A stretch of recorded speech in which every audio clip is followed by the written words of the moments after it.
Imetimia saa 12 kamili asubuhi kwa saa za Afrika Mashariki, sawa na saa 11 Afrika ya Kati. Hujambo, leo ni Novemba 19 mwaka 2025.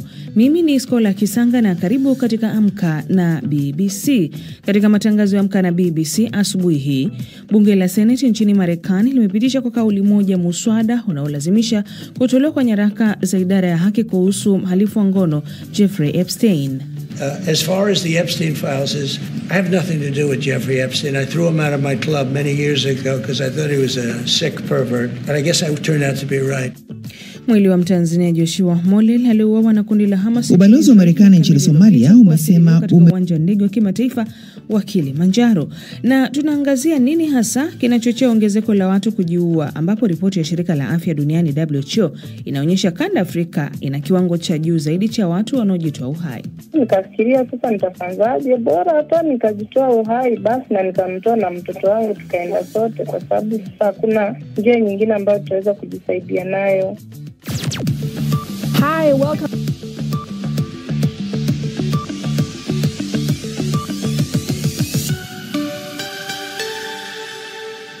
Kabla ya kuangazia taarifa hizi kwa kina, nampisha mwenzangu Halima Nyanza kusomea muktasari wa habari za ulimwengu. Karibu Halima. Asante Skola. Bunge la Seneti nchini Marekani kwa kauli moja limeidhinisha muswada kuilazimisha ofisi ya mwanasheria mkuu wa serikali nchini humo kutoa hadharani mafaili zote zinazohusiana na kesi ya marehemu Jeffrey Epstein aliyepatikana na hatia ya uhalifu wa kingono dhidi ya watoto. Hatua hiyo imekuja pia baada ya baraza la wawakilishi pia kupitisha uamuzi huo kwa kura 427 dhidi ya 1. Kuidhinishwa huko kunatoa njia sasa kwa Rais Donald Trump kusaini kwa sheria. Na baada ya kusaini, ofisi ya mwanasheria mkuu wa serikali itakuwa na siku 30 kuweza kutoa hadharani faili zote zinazohusiana na kesi ya Epstein. Rais wa Marekani Donald Trump amemtetea mwanamfalme wa Saudi Arabia Mohammed bin Salman juu ya mauaji ya mwandishi wa habari Jamal Khashoggi ambaye aliuawa na majasusi wa nchi hiyo katika moja ya balozi za nchi hiyo ya kifalme miaka 7 iliyopita. We've been working together for a long time. Tumekuwa tukifanya kazi pamoja kwa muda mrefu, lakini leo ni wakati muhimu katika historia yetu kwa sababu pia kuna mambo mengi tunayoyafanyia kazi kwa siku zijazo. Tunaamini katika kile unachokifanya. Ndugu Rais, kwa kweli unafanya mambo mazuri na msingi mzuri ili kukuza uchumi, biashara zaidi Marekani, na kazi yako pia itachangia amani duniani. Peace. Mahakama Kuu nchini Brazil imehukumu kifungo gerezani cha kati ya miaka 21 na 24 wanajeshi 3 na afisa mmoja wa polisi kwa kupanga mauaji ya Rais Luiz Ignacio da Silva. Esther Lombano na maelezo zaidi. Washtakiwa hao walikutwa na hatia baada ya kushiriki katika jaribio la mapinduzi lililolenga kupindua matokeo ya uchaguzi wa rais wa mwaka 2022. Septemba mwaka huu, rais wa zamani Jair Bolsonaro alihukumiwa kifungo cha miaka 27 gerezani kwa kushiriki kwake katika jaribio lililoshindwa la kutaka kuendelea kubaki madarakani. Yuko katika kifungo cha nyumbani wakati akijaribu kukata rufaa dhidi ya hukumu hiyo. Na jeshi la Israeli limethibitisha kufanya mashambulizi katika kambi ya wakimbizi wa Palestina iliyoko karibu na mji wa pwani wa Lebanon, Sidon. Wizara ya afya ya Lebanon imesema watu 13 wameuawa na wengine kadhaa kujeruhiwa. Vyombo vya habari nchini Lebanon vimesema ndege isiyo na rubani ilipiga gari lilokuwa kwenye maegesho ya msikiti katika kambi ya wakimbizi ya Ain al-Hilwe ambayo ina msongamano wa watu. Jeshi la Israeli limesema lililenga wapiganaji wa Hamas ambao inadai kuwa wanaendesha shughuli zao za kutoa mafunzo na mazoezi katika eneo hilo. Hii ni BBC. Shukran Halima Nyanza kwa kutusomea muktasari huo wa habari za ulimwengu. Msikilizaji, unasikiliza Amka na BBC kutoka idhaa ya Kiswahili ya BBC ikikutangazia kwenye FM pamoja na redio washirika mbali mbali. Unaweza kutusikiliza kupitia Voice of Busoga na Voice of Muhabura kule nchini Uganda. Kenya ni Gulf Radio na pamoja FM 99.9, DRC Radio Muungano Beni pamoja na Lizard Radio. Internet ni katika bbcswahili.com. Matangazo ya pia hukujia moja kwa moja kupitia ukurasa wetu wa Facebook, rambaza tu andika BBC Swahili. Mimi ni Skola Kisanga na karibu. Baraza la Wawakilishi la Marekani limepiga kura kwa wingi mkubwa kuilazimisha idara ya haki kutoa mafaili kuhusu marehemu mhalifu wa ngono Jeffrey Epstein. Mswada huo sasa utapelekwa katika bunge la Senate kabla ya Rais Donald Trump kuweza kutia saini. Zaidi na Nasteha Mohamed. Mabunge yote mawili nchini Marekani yalikubali kuamuru idara ya sheria ya Marekani ya kutoa faili kuhusu mhalifu wa ngono Jeffrey Epstein. Baraza la Wawakilishi liliidhinisha hatua hiyo kwa wingi kwa kura 427 kwa moja, na Seneti kwa kauli moja ilifuatilia kwa haraka bila kura rasmi. Hatua hizo zinakuja siku chache baada ya Rais Donald Trump kubadilisha msimamo wake na kulitaka bunge la Congress kupiga kura kufichua rekodi hizo kufuatia msukumo wa umma kutoka kwa wafuasi wake wengi. Trump pia alipinga kuhusika kwa vyovyote na Epstein. I have nothing to do with Jeffrey Epstein. I threw him out of my club many years ago because I thought... Kuhusu faili za Epstein, sina uhusiano wote na Jeffrey Epstein. Nilimfukuza katika klabu yangu miaka mingi iliyopita kwa sababu nilidhani alikuwa mtu mpotovu na mgonjwa. Lakini nadhani nilikuwa sahihi. Lakini unajua nani alikuwa na uhusiano naye? Bill Clinton. Larry Summers ambaye aliongoza Harvard aliyekuwa naye kila siku, kila wikendi. Waliishi pamoja. Walienda katika kisiwa chake mara nyingi. Mimi sikuwahi kufanya hivyo.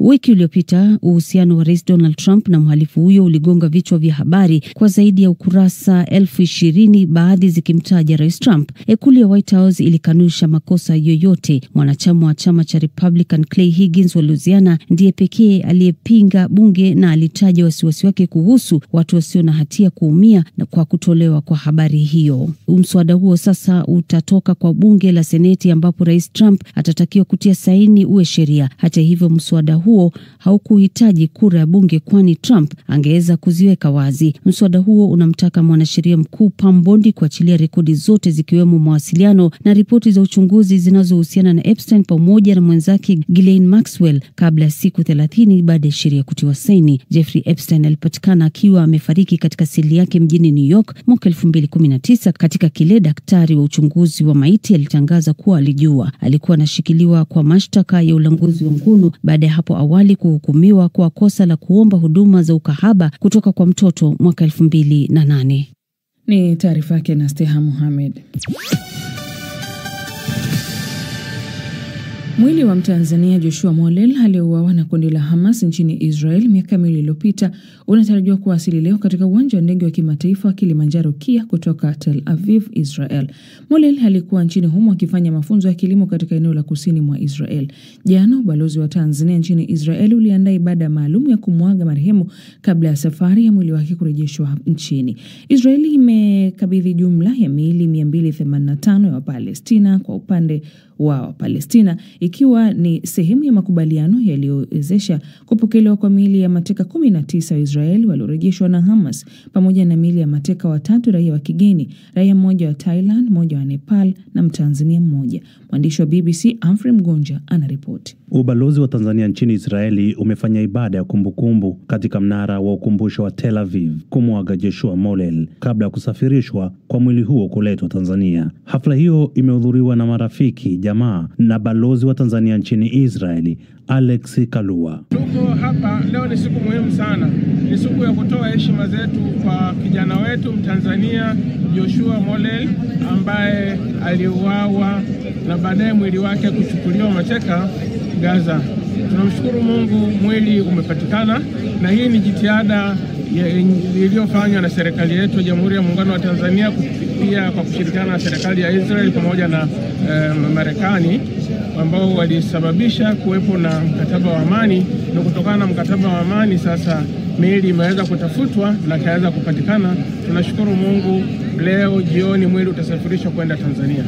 Mwili wa Joshua Olot Molel, raia wa Tanzania mwenye umri wa miaka 21, aliuawa na Hamas wakati wa shambulio la tarehe 7 Oktoba. Mwili huo unatarajiwa kuwasili katika uwanja wa ndege wa kimataifa wa Kilimanjaro, ambapo atapokelewa na familia yake pamoja na viongozi wa serikali. Molel alikuwa akifanya mafunzo ya kilimo katika eneo la kusini mwa Israeli wakati wapiganaji wa Hamas waliposhambulia tarehe 7 Oktoba 2023. Aliuawa na mwili wake ulichukuliwa na washambuliaji hao. Ni taarifa yake Humphrey Mgonja. Tangu mwanzoni mwa juma, mapigano mapya yameshuhudiwa kati ya M23 na jeshi la Kongo katika maeneo mbalimbali ya mkoa wa Kivu Kusini na Kivu Kaskazini, hususan katika wilaya ya Masisi mashariki mwa Kongo DRC. Mapigano haya yamezua wasiwasi licha ya mkataba wa jumbe kutoka serikali ya Kongo na wale uasi wa AFC na M23 kutia saini makubaliano mapya ya namna ya kumaliza vita mashariki mwa Jamhuri ya Kidemokrasia ya Kongo. Chube Ngorombi kutoka Goma ametuandalia taarifa ifuatayo. Mapigano makali yalifanyika Jumanne Novemba 18 kati ya AFC M23 na vikosi vya serikali katika vijiji vya Nyabashwa, Kasheke na Bituna katika eneo la Nyamabonko ya pili huko Kivu Kaskazini, lakini pia maeneo mbalimbali mkoani Kivu Kusini. Mabadiliko ya silaha nzito na nyepesi yalisikika katika eneo la mapigano. Hali ya usalama inabaki kuwa na wasiwasi sana katika wilaya ya Masisi na Walikale huko Kivu Kaskazini, ambapo mapigano ya vurugu yameshuhudiwa. Mmoja wa waathiriwa katika maeneo ya mapigano Kivu Kusini ameshuhudia kinachoendelea. Tunateswa sana, mfanye msaada. Na vile wenye vilipita kule kwao Doha habitupi chochote, tunaendelea kuteseka. Mtusaidie na Ruwinja, watu wanakufa, suiche bote. Kwa leo si familia yangu iko wapi, wazee mtusaidie. Hali hii mbaya ilisababisha kuhamishwa kwa idadi ya watu, uharibifu wa nyumba kadhaa na uporaji wa miundo wa matibabu, kulingana na ushuhuda wa mashirika ya kiraia mahali pa tukio. Hofu iliwachukua wakaadhi wakilazimishwa kukimbia msituni au vijiji vya jirani. Pacific Kararuka kutoka shirika la raia mkoani Kivu Kusini ameelezea wasiwasi wake dhidi ya vita hivi vinavyoendelea. Kwa kweli sijui kama makubaliano ya Doha imesaidia nini. Yawezekana kule Doha kutoka mwangaza vizuri, kwa sababu wakati wamekubaliana Doha tungeliona mwangaza kwenye uwanja wa mapambano, kusema kwamba wamesimamisha mapambano. Ila kwa sasa Afrika Shabunda, kwenye mpaka wa Shabunda na Walungu, vita ilikuwa ngufu sana. Mapigano hayo yanakuja wakati juhudi za kidiplomasia zinaendelea kujaribu kuleta amani katika mkoa huu unaotikiswa na mizozo ya mara kwa mara ya silaha. Idadi ya watu inabaki kudhamishwa kwa kutokuwa na uhakika na hofu na kuogopa mashambulio mapya. Haya kijiri, watu waliohamishwa Paburinyi katika eneo la Mwenga huko Kivu Kusini wakipitia kipindi kigumu baada ya kuishi katika familia mbalimbali. Hata hivyo, pande mbili hizi zinazopigana hazijatoa tamko lolote dhidi ya mapigano haya, wakati macho na masikio ya wananchi wa Kongo yaelekea Doha kusubiri matokeo kamili na yanayofaa katika kuimarisha amani na usalama mashariki mwa Kongo. Ni taarifa yake Chube Ngorombi, na tupeleka sasa moja kwa moja viwanjani na Victor Kenani twenzetu. Shukran Skola. Tunaanza na soka na Scotland watashiriki kombe la dunia la wanaume kwa mara ya kwanza baada ya miaka 28 baada ya kufunga mabao mawili ya dakika za nyongeza katika usiku wa kusisimua uliowazamisha vinara wa kundi Denmark katika uwanja uliobubujika huko Hampden Park. Waskoti hao waliongoza mara mbili ndani ya dakika 90, wakapoteza uongozi huo mara mbili, kisha wakafunga mabao mawili ya kupendeza katika dakika za majeruhi, moja likitoka nusu yao ya uwanja, na kuhakikisha wanarejea katika fainali kwa mara ya kwanza tangu mwaka 1998 nchini Ufaransa. Kwingineko, Hispania ilijikatia tikiti ya moja kwa moja kombe la dunia mwaka 2026 licha ya kutoka sare na Uturuki huko Sevilla. Kikosi cha Luis de la Fuente kimekamilisha kampeni kikiwa juu ya kundi E, kikiwa kimeshinda na kutovuja bao katika mechi 5 kati ya 6 za kufuzu. Barani Afrika, Harambee Stars ya Kenya ilipata moja ya vipigo vibaya zaidi katika historia ya soka la taifa, kichapo cha mabao 8-0 kutoka kwa Senegal ambacho kimetajwa kuwa aibu ya kitaifa.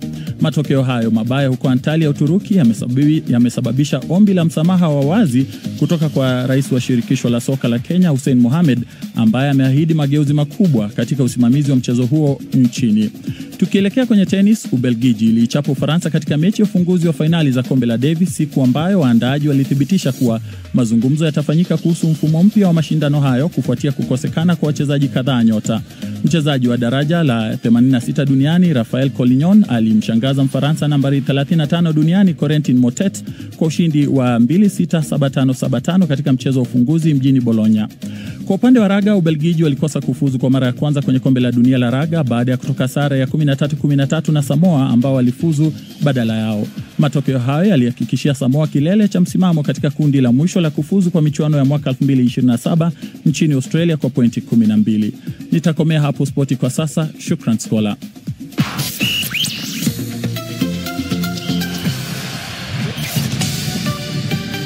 Matangazo ya Amka na BBC kutoka idhaa ya Kiswahili ya BBC. Habari kuu ni pamoja na bunge la Senate huko Marekani limepitisha kwa kauli moja muswada unaolazimisha kutolewa kwa nyaraka za idara ya haki kuhusu mhalifu wa ngono Jeffrey Epstein. Mwili wa Mtanzania Joshua Molel aliyeuawa na kundi la Hamas nchini Israel miaka 2 iliyopita kuwasili leo katika uwanja wa ndege wa kimataifa wa Kilimanjaro. Na muda mfupi ujao tunaangazia nini hasa kinachochea ongezeko la watu kujiua, ambapo ripoti ya shirika la afya duniani WHO inaonyesha kanda ya Afrika ina kiwango cha juu zaidi cha watu kujitoa uhai. Hii ni BBC.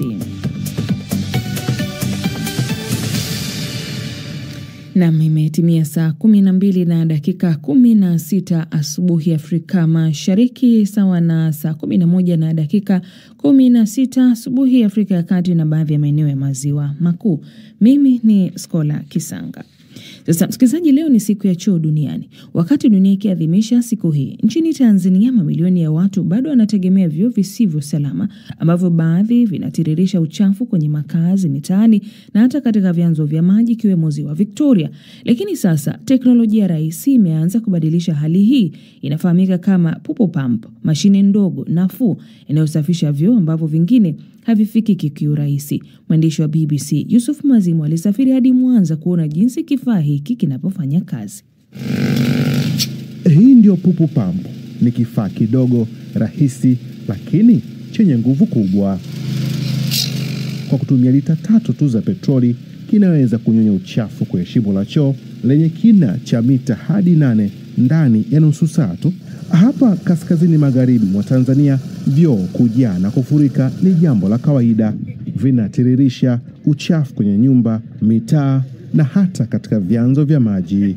Kwa sababu ya mazingira ya miamba, miinuko na njia duni nyembamba, magari ya maji taka hayawezi kufika katika baadhi ya maeneo katika jiji kama hili la Mwanza, na kuziacha familia nyingi kuishi na vyoo vilivyojaa kwa muda mrefu. Kwa miaka 20 choo changu kilikuwa hakijanyonywa na tulikuwa tunatumia vifaa visivyo rasmi. Tulikuwa tunatumia mikono na ndoo ambazo zilikuwa ni hatari kwa afya zetu.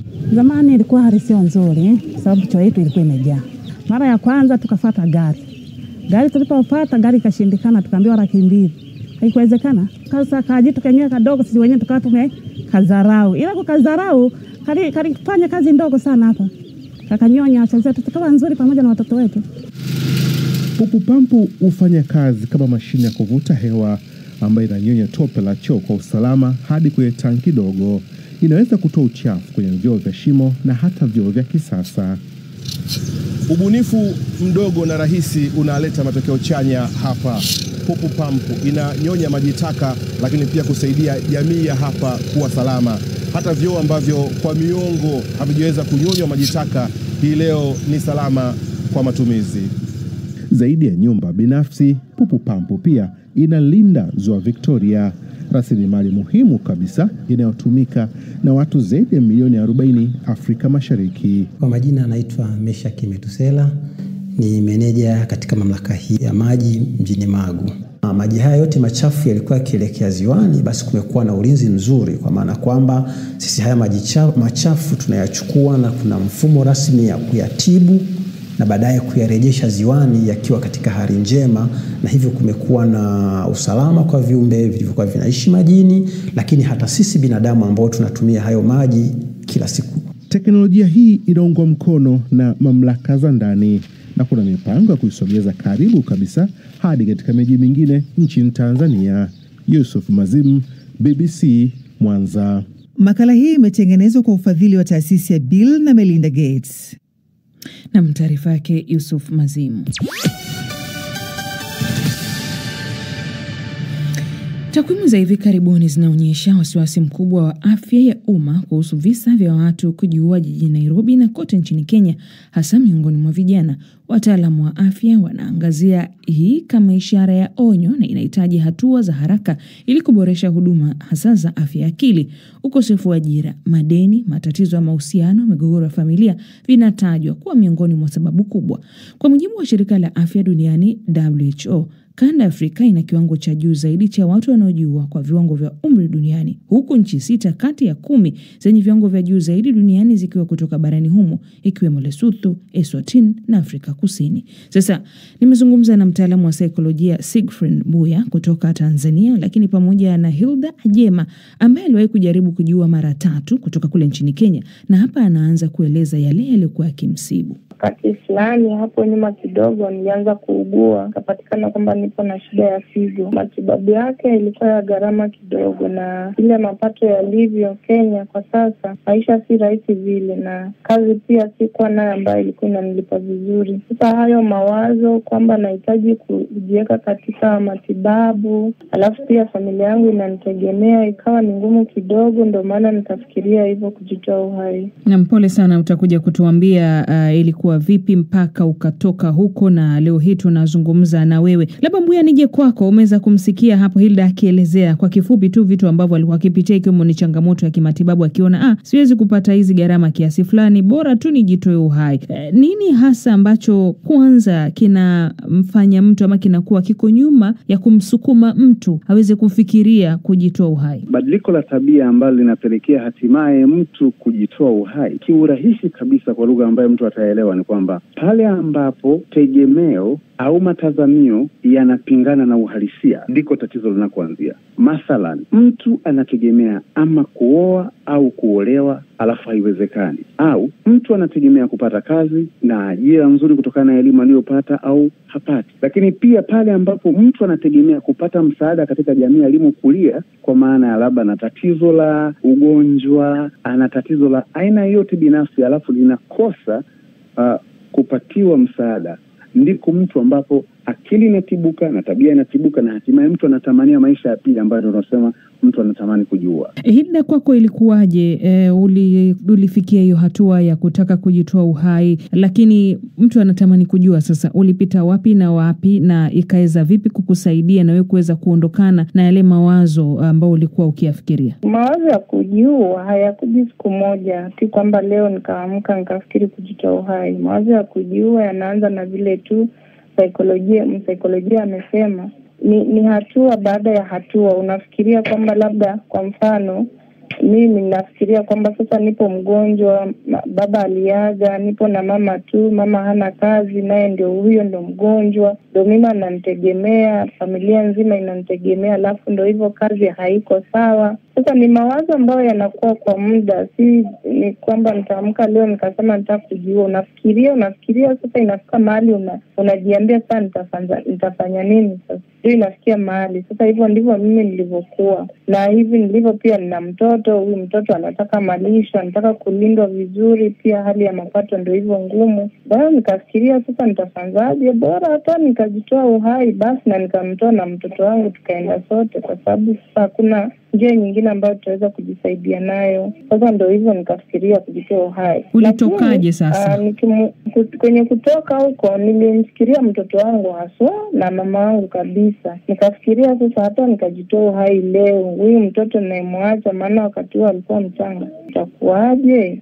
Ama labda nifikirie mimi mwenyewe nitangulie kujitoa uhai, mtoto atasalia mzima, itakuwaje? Alafu nikafikiria nimtoe mtoto uhai kwanza, alafu ndio mimi nifuate. Alafu vipi kama mimi sitafanikiwa kujitoa uhai? Sasa mawazo kama hayo, alafu nikafikiria huyu mtoto naye hana hatia na mtu yeyote, mbona nimkatizie maisha yake? Alafu ndio hivyo mama ananitegemea. Sasa mtu anapofanya uamuzi anafika mahali tena anaanza kujitia, mbona nilikuwa nafanya mawazo kama haya? ndio hivyo nilijitoa. Nilijiona kwamba mimi ndio msingi wa familia, kwa ndio hivyo nikajitoa. Naam. Siegfried Mbuya, kwa nini tatizo la watu kujitoa uhai hasa vijana linaonekana kwa sasa linazidi kuongezeka? Nini kipo nyuma ya haya? Vijana wengi wana tamanio la kitu fulani, pia wana uhaba wa taarifa fulani. Ndio maana unakuta lau kubeba mimba, lau kuingia kwenye mfumo wa maisha ambayo mwisho wanagundua kwamba ilikuwa ni matamanio tu na sio halisia, hawezi kuenda nayo. Nadhani kitu ambacho kinaweza kufanya kuwasaidia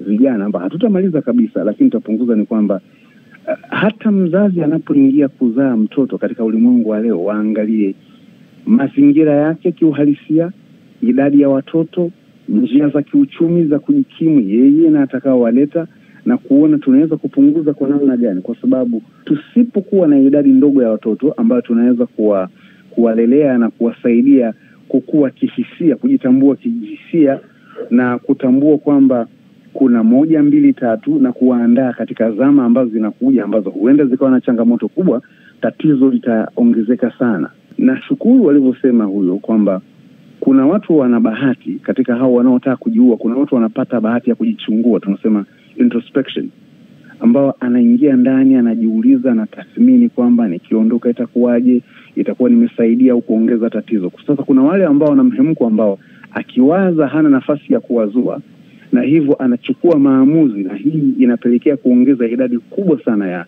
vijana hasa wa rika dogo wanaoelekea kujiua. Tunaambiwa kwamba kati ya nchi 10 duniani kote, 3 zinatokea barani Afrika ambapo naongoza kwa watu kujitoa uhai. Unadhani inatokana na nini, na pia mataifa yetu yanatakiwa kufanya nini kuangazia mambo haya ambayo kwa bara Afrika si mambo ambayo yamekuwa yakizungumzwa waziwazi? Binadamu kwanza tutambue ana utaratibu ambao unaongozwa na nidhamu, alafu unakuwa na malengo. Sasa katika nchi zile ambazo kuna misukosuko ya namna moja au nyingine, mathalan misuko ambayo kijamii, unakuta kwamba hakuna utaratibu unaowapelekea vijana kuja kufikia angalau hata robo, basi kama sio nusu ya ndoto zao, kunakuwa na matatizo. Na nadhani kitu ambacho ningependekeza, mifumo yote ambayo ni ya kijamii katika nchi za Afrika, kuwe na kaji utaratibu ambako kasiwe kakutoa ahadi, lakini kakutengeneza mazingira ambapo vijana angalau wana mazingira yanayoruhusu wao kufanya kitu, hata kama sio kile alichokitaka, lakini katika mtiririko ule wa kipaumbele, kama alikosa la kwanza akakosa la pili, angalau la tatu awe nalo, waweze kulifanya. Kwa sababu pindi binadamu anapokuwa na shughuli inayomtinga, angalau wazo la kujiua, wazo la kufanya mambo ambayo yana madhara kwake na kwa jamii inayomzunguka yanapungua kwa kiasi kikubwa. Tukiona dalili zipi hasa pengine anatakiwa afanye nini, na pia zinaonyesha kwamba ni mtu ambaye anataka kujidhuru ama ni mtu ambaye anataka kujiua? Yeye binafsi kwanza anapokata tamaa, alafu akaona anatamani mazingira ya kuwa peke yake, ni dalili ambayo sio nzuri sana. Kwa hiyo ni wakati lau kumtafuta rafiki ambaye anaweza kumsaidia au kutafuta msaada wa kisaikolojia katika sehemu ambayo yuko karibu naye. Mimi langu la mwisho ni kwamba nilivyosema tu mwanasaikolojia, ni kwamba vijana tukue busy, angalau kama serikali inaweza kutusaidia, angalau itutafutie 1, 2, 3 ambayo itatufanya sisi vijana kuwa busy. Maana anavyosema an idle mind always is a devil's workshop. Wakati mwingine mtu anafikiria mabaya na mengi wakati yupo free, hana kitu cha kufanya. Na kwa vijana wenzangu, mwisho wa maisha si kujitia kitanzi, bora hata upambane. Huwezi kujua kwamba kesho itakuwaje. Ni vizuri kuendelea kupambana hata kama hali si nzuri. Hilda Jema huyu ambaye amewahi kujaribu kuiua mara 3, akielezea namna ambavyo aliweza kutokana na changamoto hiyo, pamoja na mwanasaikolojia Siegfried Mbuya kutoka Tanzania. Hapa ndipo napotamatisha, msikilizaji, matangazo haya ya Amka na BBC. Yamesimamiwa na Nasteha Mohamed, fundi mitambo amekuwa ni Esther Luambano, mhariri Halima Nyanza. Saa 12:30 hapo jioni ni matangazo ya Dira ya Dunia. Usiache kutusikiliza, lakini tovuti yetu bbcswahili.com ina mengi, ukurasa wetu wa Facebook, Instagram, lakini pia tuko TikTok BBC Swahili. Mimi ni Skola Kisanga na asubuhi njema.